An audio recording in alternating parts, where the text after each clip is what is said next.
नमस्कार। कल बिहार चुनाव के नतीजे आए हैं। एनडीए ने प्रचंड बहुमत प्राप्त किया है। अब प्रश्न ये है कि मैं जब से देख रहा हूं सोशल मीडिया, इंस्टाग्राम या थ्रेड्स या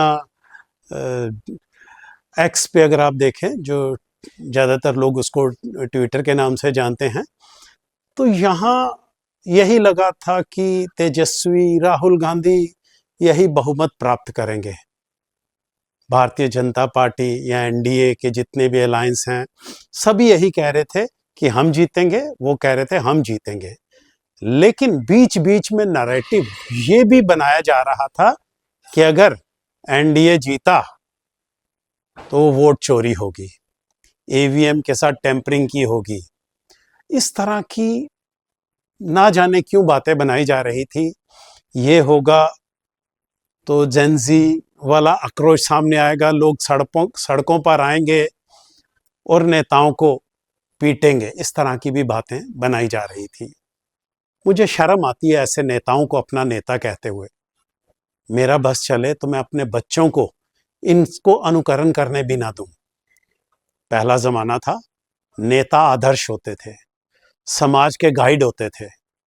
लोग अपने बच्चों को बताते थे कि इस तरह का व्यक्ति बनना है, उस तरह का व्यक्ति बनना है। लेकिन जिस तरह से अभी भाषा का प्रयोग किया जा रहा है, कतई स्तर इतना घटिया स्तर हो गया है कि मैं तो कभी सोचूंगा भी नहीं कि मेरे बच्चे इन लोगों को फॉलो करें। मैं इन लोगों में किसी पर्टिकुलर एक पार्टी के नेताओं की बात नहीं कर रहा हूं। एनडीए क्यों जीता है? एक मोदी जी की छवि है, एक योगी जी की छवि है, अमित शाह की छवि है। लेकिन ये लोग इस कदर उनको बदनाम करने पे तुले हैं, देश विदेश में उनको बदनाम करते हैं और फिर ये सोचते हैं कि शायद ये लोगों के, युवाओं के नेता बन चुके हैं। क्या जो भी एक वोटर होता है, क्या उसका अपना दिमाग नहीं है?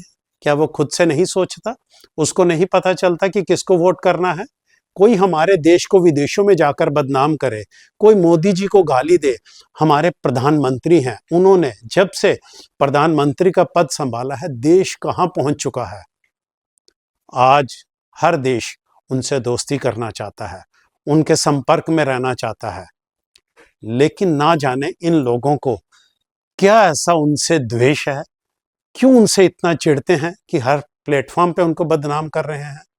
इतने पैसे इन लोगों के पास कहां से आते हैं जो इस तरह से प्रचंड लेवल पर, इतने मतलब मैसिव लेवल पे उनको बदनाम करने के लिए फेक आईडीज बनाते हैं, फिर उनके द्वारा इनको गालियां दी जाती हैं।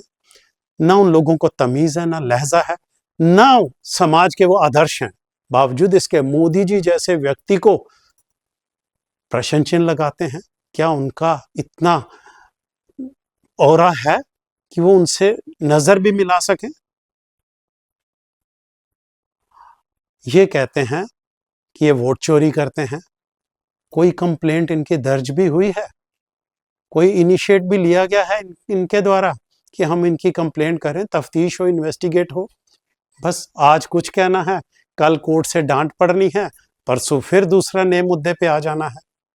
इस कदर ये उनको बदनाम करते हैं। लेकिन इनको मिलता क्या है बदनामी के सिवा, हार के सिवा? सारा विपक्ष एक हो चुका है, पूरे जितने विपक्षी दल हैं एक हो चुके हैं।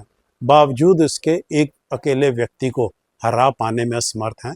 तो खुद का मंथन नहीं करते कि उनमें क्या कमियां हैं, क्या वो बोलते हैं, किस भाषा का प्रयोग करते हैं। उनसे इनकी प्रजा, हमारी देश की जनता क्या अनुभव लेती होगी, क्या सीखती होगी, क्या इनको आदर्श बनाएंगे? वोट चोरी करने होते तो भारतीय जनता पार्टी का एकमात्र लक्ष्य था जम्मू कश्मीर, वहां नहीं कर पाए। करने होते तो क्या यहां नहीं करते? जम्मू कश्मीर में अपनी सरकार नहीं बनाते? खुद सोचो, खुद दिमाग लगाओ। नेशनल कॉन्फ्रेंस किस कदर उन्होंने बहुमत लिया था, एकजुटता में है। वहां के लोग एकजुट हुए। हालांकि भारतीय जनता पार्टी की भी 29 सीट्स हैं जम्मू कश्मीर में, लेकिन सरकार तो नहीं बना पाए, पक्ष में तो नहीं आ पाए, सरकार में बैठ तो नहीं पाए। सरकार यहाँ नेशनल कॉन्फ्रेंस की है और भारतीय जनता पार्टी का कितना बड़ा एजेंडा है जम्मू कश्मीर को लेकर।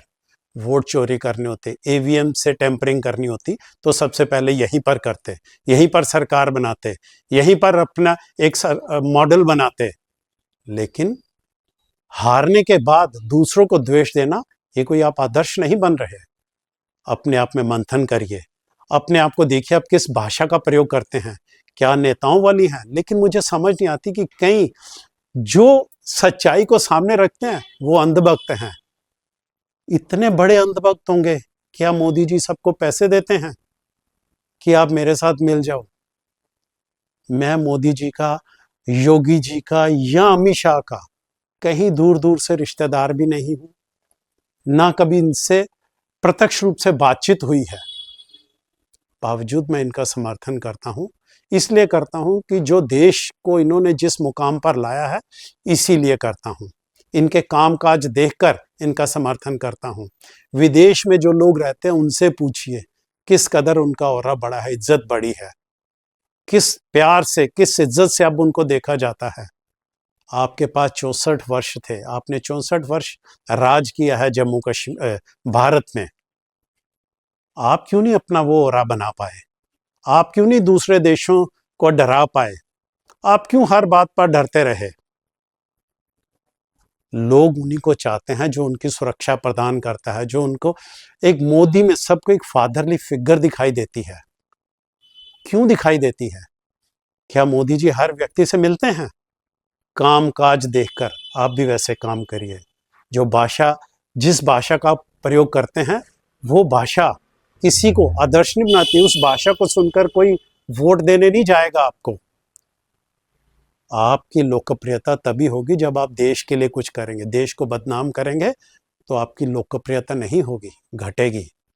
जो विदेशों में हमारे भारतीय बैठे हैं, उनसे एक बार पूछ लीजिए उनका कद किस कदर बड़ा है।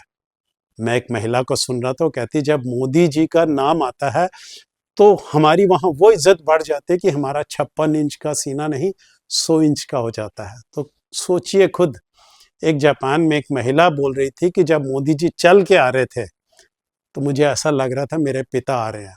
हमें इतनी कॉन्फिडेंस है कि हमारे सिर पर कोई है। मोदी जी ने अपने देश को देश समझा है और आप अपने देश को देश नहीं मानते, इसलिए देश को बदनाम करते हो। विदेशी प्लेटफॉर्म पर जाकर अपने आप को दुरुस्त कीजिए।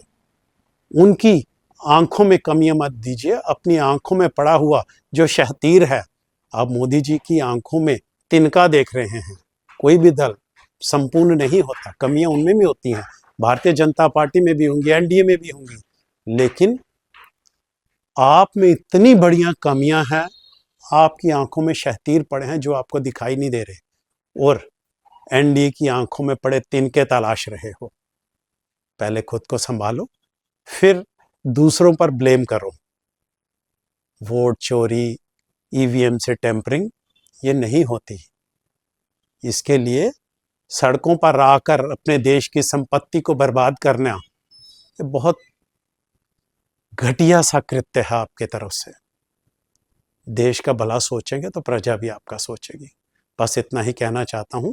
पहले खुद में अपने आप को टटोलिए, फिर दूसरों पर उंगली उठाइए। जय हिंद।